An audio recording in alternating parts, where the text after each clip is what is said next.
I hate Aiden Pierce. I mean, I hate him. And not just because they named him Aiden Pierce. Surely after running through other names like Adlai Steele or Parker Harding or Ray Crusher or Peyton Schrader or some equally unlikely but vaguely powerful and masculine name.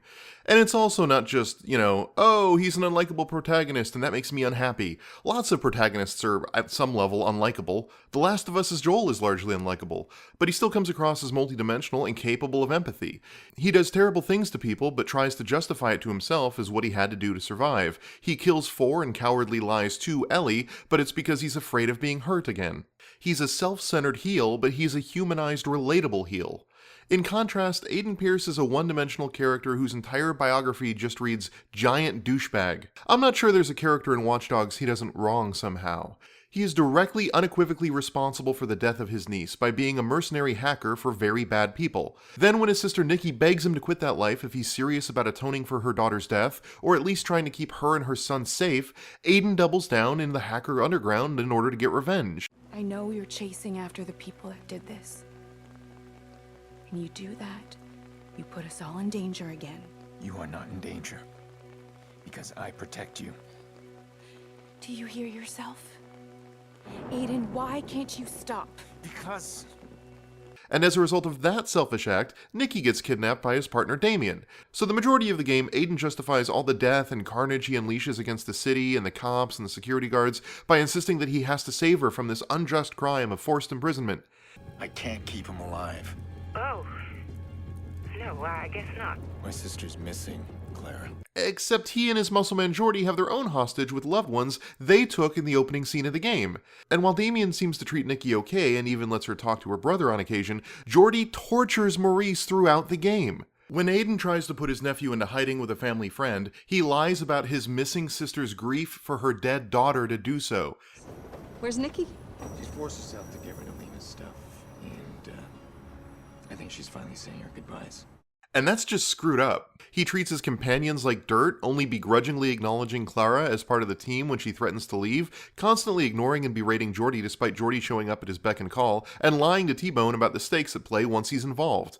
Meanwhile, Aiden threatens and blackmails anyone he can to get what he wants, like Bedbug, whose life he was perfectly comfortable to endanger, or the guy in prison who was going to rat him out.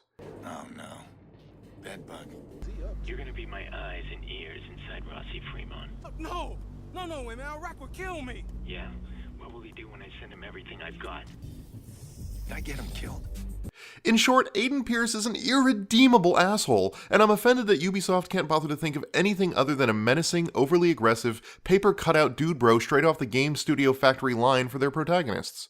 An aggressive loner in his 30s with a tragic backstory whose only emotional outlet is causing pain in others, a white dude hacker with a trench coat who has a stoic, detached demeanor that people who don't know any better mistake for a cool disposition when really it just makes him an empty shell.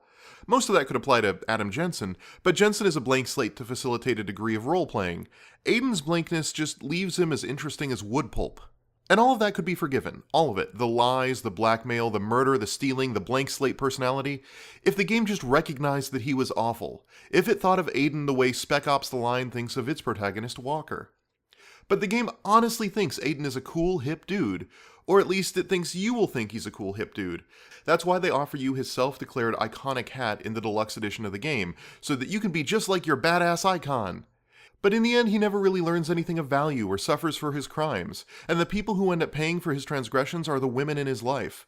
His niece and Clara lose their lives, and even Nikki and her son are forced to flee the city they call home and never look back, while Aiden gets to stick around in Chicago and continues his crime spree. And in its closing moments, Watch Dogs' grotesque agenda of making this amoral thug a lovable protagonist crystallizes as the game decides at the very last minute that it's actually a superhero origin story. Everything is connected, and I'll use that to expose, to protect, and if necessary, to punish. But as much as I hate Aiden, and I really, really do, he is just a symptom of a bigger problem. There's no unified vision here, just a million departments and design teams tasked with meeting three objectives. 1. Appeal to an 18 to 34-year-old male demographic. 2. Incorporate Ubisoft's established open world design. 3, the game's about hackers or information tech or cyberpunk or secrets or something like that. Use your imaginations. And every department seemed to take those loose guidelines and head off in different directions. For example, the game can't decide whether it wants to be a realistic depiction of an information society with fantastical flourishes for gameplay, or if it's a full-on cyberpunk title. Lots of tropes from that genre are present. There are fixers that exist as essentially cyberpunk mercenaries who do hacking jobs and murder. There are punk hacker girls, tech junkers living off the grid, evil corporations, guys in trench coats. Really all it's missing is a good AI character and a whole lot of neon. But all of that is cast against a realistic-ish Chicago in the present day, where characters like Nikki and Jax live normal lives apart from that genre, and real bands based in or originating from Chicago play on the radio. It's too rooted in reality to be cyberpunk, and it's too detached from reality to feel grounded. Meanwhile, minigames range from down-to-earth drinking contests to AR games to full-on virtual reality trips, each seemingly presenting a different reality: the real world as filtered by emerging tech, and a full-on cyberpunk future. Each is potentially ripe for interesting mechanics and world building, but the game just sort of places each of them next to each other without comment because it's an open-world game and we need a variety of things for you to do. Easy peasy. Couldn't be any easier. And just as it can't commit to a genre, it can't commit to a level of fidelity to the real world. The game ostensibly takes place in Chicago, and major landmarks like the Willis Tower are present. Then there are minor changes. The Magnificent Mile becomes the Mad Mile, for example. Then there are bits that simply make no sense, like the small village right outside of the city that seems to be a northern Pacific forest full of large pines and mountains straight out of Alan Wake. I've lived in the Chicagoland area, and I can say that this is decidedly not what the suburbs of Chicago look like. The result is a muddled, directionless corporate product feel, and I say corporate product instead of confused product because the only thing unifying about this game is its slavish adherence to Ubisoft's open world formula. Watch Dogs is, in a lot of ways, a reskinned Assassin's Creed game. There are the region unlocks, the towers to conquer, the following a guy closely but not too closely bits, the broken economy for buying a preset list of upgrades. I'm by no means the first person to make this observation, but tentpole Ubisoft games are now this watered-down subgenre of open-world games, all hinging on their ability to deliver a lot of loosely connected minigames all around a single hook. In Assassin's Creed, that hook is the climbing, in Far Cry it's the emergent gunplay, and here it's the hacking. The result is a game that doesn't use the open world to grant players choice, but to mete out arbitrary and largely unrelated gameplay segments in discrete and controlled chunks, each chunk feeling like it may have been designed by a completely different team. Grand Theft Auto may lack any genuine moments, but it's very intentionally lacking in genuine moments. The entire game exists as directed cynicism, and as harmful as that is, it's at least reflective of a unified vision. But Watch Dogs lacks genuine moments not because it rejects the idea of earnestness, but because it's a cobbled-together Frankenstein that reflects a million interests and yet no interests at all. Perhaps the worst impact of this is the fact that it follows in the footsteps of Deus Ex Human Revolution and BioShock as a game that equates talking about something a lot with being about something. And let me be absolutely clear on this game has just about zero meaningful commentary or insight on any of the broad topics it hits. Not surveillance states, not information culture, not hackers in the modern world, not the willing participation of losing privacy by using tools like Facebook, not big data and predictive algorithms, none of that. Oh, it mentions or makes reference to all of those things, but as far as acknowledging anything other than the fact that they exist to be used as fodder for an open world game, it doesn't seem to have any interest in them at all. Look, for example, at all the private moments you hack out of the CTOS servers.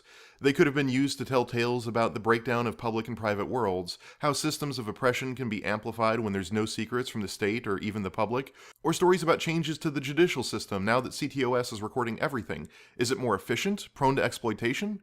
Heck, they could have even proposed hard questions about the ethics of a system like CTOS doing something good but also privacy invading, like stopping domestic violence or child neglect. But that would require giving us actual narratives, clips with recurring characters that show how their lives are shaped by this software's power for good and for ill. Instead, they're mostly just Grand Theft Auto-style comedy clips. This old lady is mean! Oh, look at the whore in apartment D. This gamer swears a lot. Respawn! What the fuck? You can't do that! That's my fucking spawn zone! This guy was anonymously cybering with someone and it turned out he knew them. What happens in private? Only one way to find out. Oh my god, Courtney? Courtney, is that you? Oh, shit. They're either rapid punch gags like that or they're commentary-free snippets. It shows the system can detect domestic violence and it can detect illicit drug use, but do the cops use any of that information? Is CTOS a tool for good? For evil? The game has no real opinion. It just sort of says, this sure is a thing, huh? Or look at the facial recognition software that gives Aiden the ability to know anyone's name, income, and a random factoid about them at a glance. It attempts to attach names to the people you shoot. It asks us what it means to be boiled down to the single most relevant factoid a Google search about you can reveal. But it's handled as a simple UI element without commentary from the mechanics or from Aiden, rendering it inert. Simply giving us names to the people you shoot doesn't make your victims any more empathetic. It reinforces the idea that Aiden is a murderer who has robbed people of sons and fathers and husbands. Yeah, for some reason this cyberpunk game doesn't have any razor girls, just an army of fixer dudes, but that's another discussion altogether. And boiling down characters to a single trait feels a little too on the nose, a little too fortune cookie-y and transparently procedural. Being able to see that a random person likes bondage or another random person is an alcoholic doesn't convey much to the player about the terrible power they wield. Yeah, it's screwed up that I can find that out, but it doesn't tell me anything about the reality of this software. But being able to use that information against people, or better yet, having your own personal information used against you, that shows you why this technology is dangerous and scary. But Aiden has erased himself from the grid, and his mask renders himself immune to its effects, so it's not something the player fears. And the player can't use those factoids against others, so you can't see it cause any harm. So what should be seen as a deeply concerning tool for anyone to possess is turned into a way to make Aiden seem pseudo-omniscient in this power fantasy game they've made. Worse, it serves double duty as a half-assed justification for why Aiden's violence against criminals is okay. They pop up the criminal record of anyone you have to stop in the crime-stopping minigame. So instead of using the facial recognition system to criticize any of the stuff Watch Dogs claims it's actually about, it becomes just another tool for apologizing for Aiden. Speaking of stopping crime as the vigilante, let's look at how Aiden goes about finding crimes. He listens into CTOS algorithms to detect when and where a crime is happening in the city so he can swoop in and save the day. Often by shooting someone dead because, again, Aiden Pierce is a horrible human being who thinks murder is an appropriate response to purse snatchers. But implicit in that is the assumption that these algorithms are flawless. The game never questions whether big data is accurate or if it should exist at all. It takes those concepts for granted. Also troubling is that it waits for a crime to only be something like 80% certain to happen before you intervene. And that's some precog shit, where you're stopping potential crimes based on an algorithm. And if systems like YouTube's recommended videos can't stop recommending me my own damn videos, how good do you think an algorithm to predict a shooting or robbery before it happens are going to be? And that would be bad enough if you were the police arresting people based on potential crimes.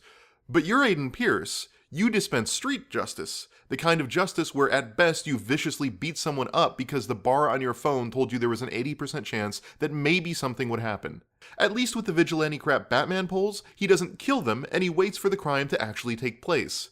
You'd think that a game that marketed itself as really interested in all this real-world technology and information society stuff would have some meaningful insight into how screwed up that is. But the game does not comment on this. I can't reiterate enough that this is a game that encourages you to beat up or kill people guilty of what amounts to thought crime, then frames itself as a superhero origin story. That's the sort of ugliness we're talking about here. I will say that the one thing that does seem to work is the invasion minigame, mostly because it feels like it's designed to comment on technology and takes advantage of how much of a douchebag Aiden is. Aiden would be the sort of jerk-off who would wear Google Glass to a city park and ignore the quiet serenity of nature to annoy parkgoers with a solipsistic VR game. And the game has aliens that land on other people in the park, so Aiden actually has to walk around and finger guns at random passersby and then invade their personal space to grab the pickups they dropped. Combine this with bleepy bloopy pew pew sound effects and lo-fi alien designs, and it feels like the game's making fun of you and Aiden for doing something so self-absorbed, shallow, and detached from anything real. If we weren't watching this from Aiden's perspective, it'd be hard not to see how absurdly dickish it all is. Getting kinda close, aren't you?